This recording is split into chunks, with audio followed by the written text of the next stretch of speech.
Hi everyone, welcome back to my channel, and what I wanted to talk about is the Charlotte Tilbury Foundation. You wouldn't believe this, but I've been trying to film this video for the last 2 days and it wasn't working out. So many technical difficulties, and I seriously thought I had to give up on my channel because of it. It was quite challenging, so I still have one more obstacle to handle, and then that is it. I should be able to get this rolling and post this video. Anyways, here's the box. Sorry, it's upside down. No, it's not. It's called Charlotte Tilbury Light Wonder, and in the original video I already put one layer on, and you can tell how red my skin is thanks to having to go to the office on daily basis, wearing a mask and a face shield, and this is a result of my skin. So I'm going to do a demonstration of applying this foundation and see how much coverage it is. This is my first time ever buying this foundation, so I'm just gonna put a little bit over here and let's get away with it and see what happens. And so far, I don't think it does too much of a coverage.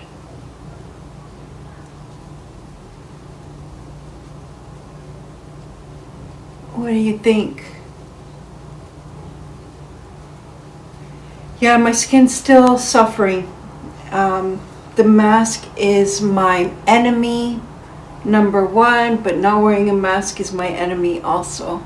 So this is the coverage. It's fairly light coverage. I know this foundation is recommended for more dry skin. And yeah, I'm not happy with the coverage. Let me just do another layer of this and see how that will work.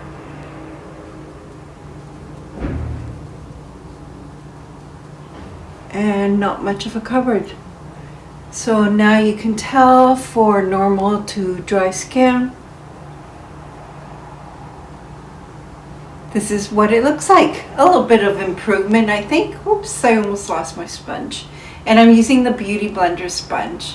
So let me grab my cap, and this is it. This is my review. I wish it would look a little bit better than this, but thank you so much for watching this quick video on me applying on foundation, and this is the end result. And if you wanted to know the shade that I got, it's called Fair in number 1. And that's it. So take care. Thank you for watching. Bye.